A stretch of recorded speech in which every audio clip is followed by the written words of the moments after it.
Hello. Thank you for tuning in to Vandalay Guitar Repair.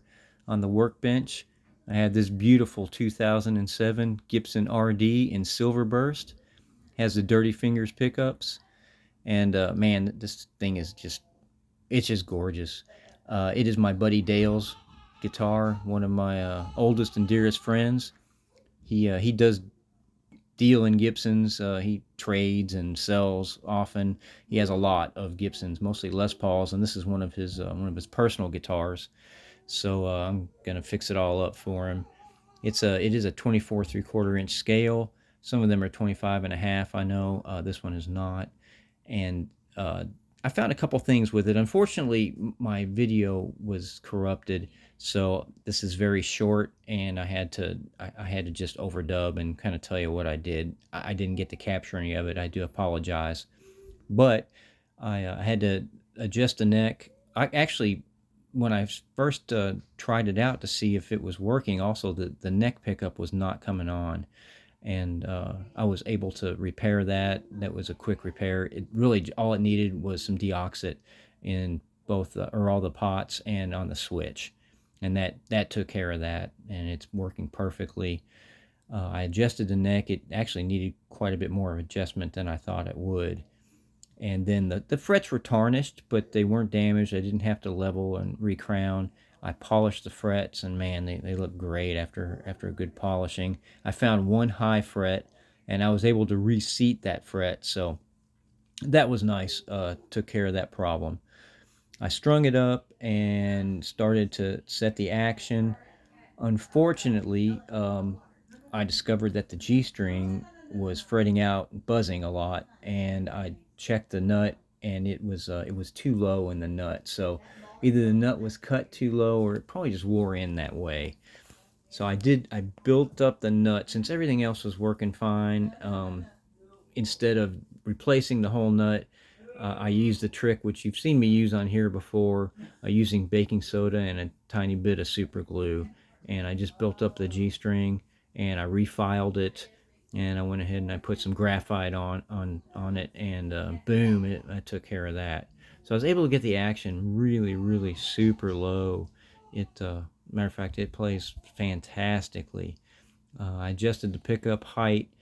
I set the intonation, and I just cleaned it up. Otherwise, I hydrated the. It has a beautiful ebony fretboard. I hydrated that, and I just cleaned the guitar overall using the Dunlop 65, both the cleaner and the lemon oil. Which, oddly enough, Dale got me the Dunlop 65 lemon oil and cleaner. He's the one who turned me on to it. I love it, and I just used it on his guitar. So, for whatever reason, I think that's kind of neat. But with that, yeah,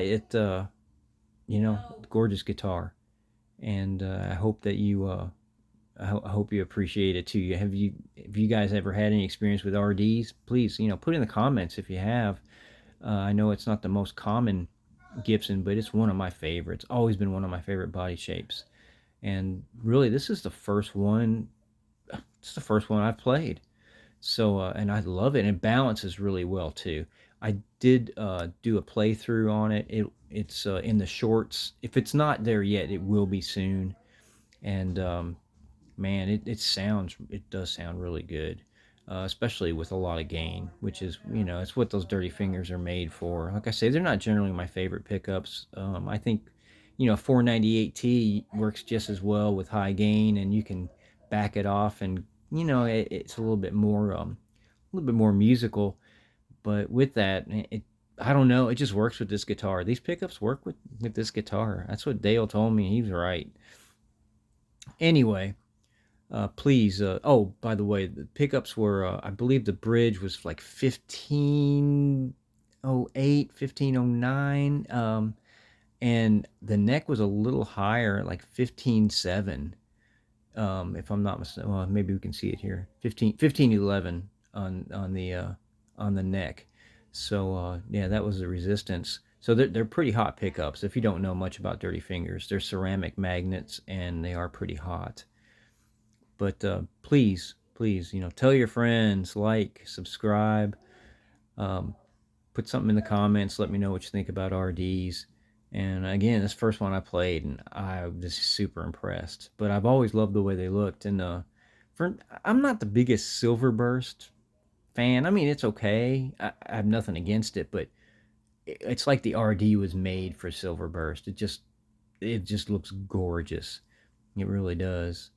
But yeah, listen to Rifle every day. Thanks for tuning in. I can't tell you how much I appreciate it. Helping me grow this channel means a lot to me. And tell your friends. Hit your hit your bell so that you can be notified when I put out a new video. I'm trying to do one a week.